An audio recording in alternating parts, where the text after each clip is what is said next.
कैसे हो मेरे होटल वाले दोस्तों। मैं हूं आपका होस्ट शेफ धीरज।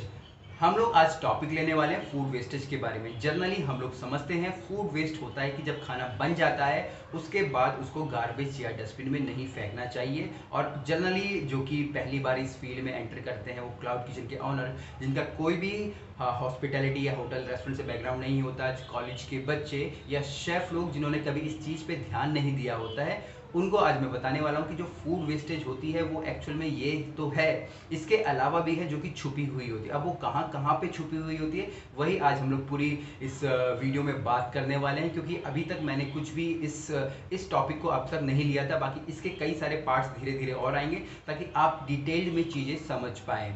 तो चलिए, अब मैंने इसको आराम से आप लोगों को आसानी से समझ आए, मैंने इसको 4 पार्ट में डिवाइड कर दिया है, जिससे कि आपको समझने में काफ़ी आसानी होगी। मैं अपने नोट्स ले लेता हूँ। सबसे पहला इसमें हम लोग ले लेते हैं हमारा परचेज़। जब भी हम लोग परचेज़ करते हैं अपने सामान अपने रेस्टोरेंट या होटल के लिए, तो हमें काफ़ी चीज़ों का ध्यान रखना पड़ता है। यहाँ पे मेन बात आती है सुपरविज़न की। आपका सुपरविज़न काफ़ी अच्छा होना चाहिए। मान लीजिए मैं टमाटर खरीद रहा हूँ। टमाटर हमारे 2 प्रकार के आते हैं। एक हमारा देसी टमाटो होता है जो कि थोड़ा हल्का हरा पीला लाल होता है। बाकी एक प्लम टमाटो होता है जो काफ़ी महंगा होता है। अब यहाँ पे अगर कोई ऐसा ऑनर है या ऐसा शेफ़ है जिसको इस बारे में मालूम ही नहीं है, तो वो कोई से भी हमारे टमाटर खरीद लेगा। या अगर आप प्लम टमाटो ऑर्डर कर रहे हैं तो उसे मालूम है और बीच में मिक्सिंग हमारे देसी टमाटर की हो रही है, तो उसका यहाँ पे भी वेस्टेज हो रहा है। यहाँ पे फूड तो वेस्ट नहीं हो रहा पर मनी ज़रूर वेस्ट हो रहा है। तो आपको इन चीज़ों का ध्यान रखना है। इसके बाद अगर हम लोग नॉनवेज आइटम खरीद रहे हैं, मैं अंडे खरीद रहा हूँ, मैं किसी डिश में राइस में अपने फ्राइड एग के लिए अंडे यूज़ करता हूँ, पर वहीं हम अंडे के साइज़ अगर हम मान लीजिए कि हमें बड़े अंडे चाहिए, वहीं हम लोग सिर्फ छोटे छोटे अंडे ले रहे हैं और प्राइस हम बड़े अंडों का ही दे रहे हैं, तो कुछ समय बाद हम लोग एक राइस में एक की जगह 2 अंडे डालने लगेंगे, जो कि हमारा फिर से मनी का यहाँ पे हमारा नुकसान होगा और हमारी यहाँ पे भी कॉस्टिंग बढ़ जाएगी। तो ये सारी चीज़ों को, ये सारी वेस्टेज ही समझ लीजिए आप, इनको ध्यान रखना होगा। और आपको जहाँ से आपकी एंट्री पॉइंट होती है, जहाँ से आपके स्टोर्स में सामान आता है, वहाँ पे सबसे पहले आपको चेक करना होगा।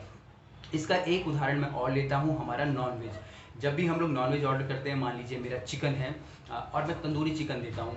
अब चिकन मैं चाहता हूँ कि भैया मेरा 800 ग्राम या 1 किलो का है, मैक्सिमम 1200 ग्राम आ जाए, पर वहीं मैं अगर एक चिकन को मैं 2 किलो 3 किलो का मैं लेने लग जाऊँ या उससे भी ज़्यादा या कुछ भी इस तरीके की चीज़ें, चाहे कुछ और मटन का आइटम ले लीजिए आप, और क्योंकि पोर्शन में तो वो एक ही जाएगा, अगर मुझे तंदूरी चिकन देना है तो मुझे पूरा ही देना है या उसको हाफ या क्वार्टर करके देना है, तो पर यहाँ पे जो भी उसे सेल कर रहा है, जो भी उसका वेंडर है, वो तो पूरा पैसा चार्ज करेगा। तो आपको इन सारी चीज़ों का ज़रूर ध्यान रखना चाहिए।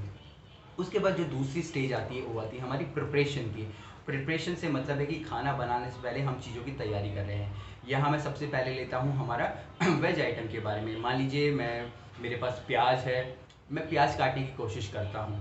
अब मैं प्याज काटता हूँ, मैं किस तरीके से प्याज काट रहा हूँ, मैं प्याज के छिलके किस तरीके से निकाल रहा हूँ, तो ये छोटी छोटी चीज़ें आपको ध्यान में रखनी होती है। सेम वहीं अगर मान लीजिए मुझे कीमा बनाना है और मैं कीमे में चिकन ब्रेस्ट की जगह मैं थाई यूज़ करता हूँ, क्योंकि थाई का जो पार्ट है चिकन का वो महंगा आता है, और अगर मैं ब्रेस्ट यूज़ करता हूँ मुझे काफ़ी सस्ती पड़ती है। तो यहाँ ऑलरेडी मनी का नुकसान हो चुका है, क्योंकि ये सब प्रिपरेशन के अंदर आ रही है।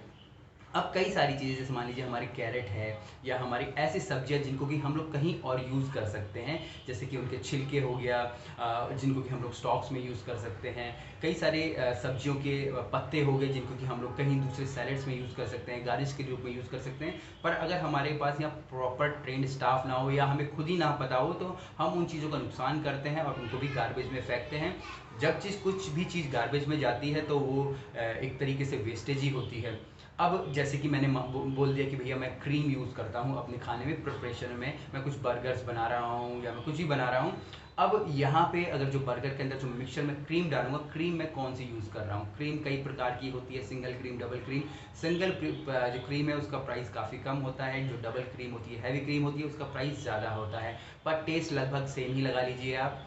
क्योंकि एंड रिजल्ट पता ही नहीं चलता है कि एक्चुअल में है क्या। तो आपको इन सब चीज़ों का छोटी छोटी चीज़ों का ध्यान रखना पड़ेगा। और जब भी आप चीज़ों की प्रिपरेशन करें तो आपको देखना पड़ेगा कि जो जो भी आपका शेफ़ है वो इन प्रॉपर चीज़ों पे ध्यान दे रहा है कि नहीं दे रहा है। इसके बाद जो तीसरी स्टेज आती है वो कुकिंग की। जब हम लोग चीज़ कुक करते हैं, अब कुक हमको अजम्पशन के हिसाब से करना है, हमें अब हमेशा अपने डाटा इकट्ठा करने के भैया मंडे के दिन कितना चिकन जाता है, कितनी राइस जाती है, मेरा मेन्यू क्या है, उसके हिसाब से हमको चीज़ों का अज्यूम करना है। सिर्फ अपने एक्सपीरियंस के बिहाफ पे या अपने सपनों के बिहाफ पे, या मुझे ये चीज़ें ज़्यादा टाइम लगता है पकने में, या ये चीज़ें जल्दी पक जाती है मैं नहीं पकाऊंगा, तो ये सारी चीज़ों को आपको डाटा एनालाइज करना है और उसके बाद ही आपको एक डिसीजन में पहुंचना है कि भैया मुझे रोज़ का कितनी प्रिपरेशन करनी है या मुझे कितनी कुकिंग करनी है।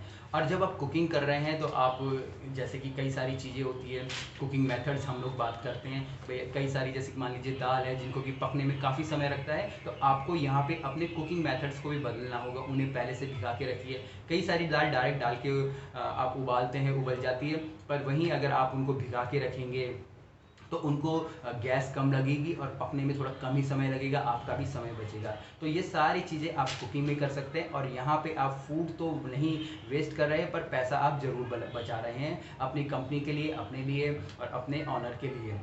जो इसके बाद सबसे लास्ट आता है, जो कि हम लोग सबसे ज़्यादा फोकस करते हैं, वो है हमारी स्टोरेज का। आप कुछ भी खाना बनाएं वो बच ही जाएगा, तो बच जाएगा तो उसका करना क्या होता है, आप एक टाइम पे ज़्यादा खाना बनाइए, कोई इशू नहीं है, पर उनको हमेशा पोर्शन करके ही डिवाइड रखिए।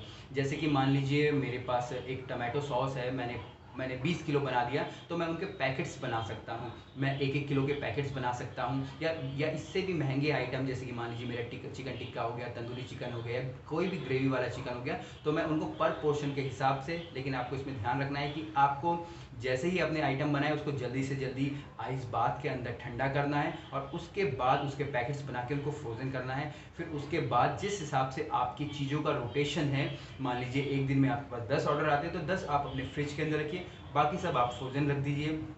उसके बाद जैसे जैसे आपके जो पुराना वाला फूड है वो निकलता जा रहा है, आप अपने ऊपर फ्रोज़न वाले डिपार्टमेंट से, फ्रोज़न वाले सेक्शन से नीचे आइटम आपके लाते रहिए। तो इस प्रकार से आपका जो कि वेस्टेज बिल्कुल ना के बराबर ही हो जाएगा।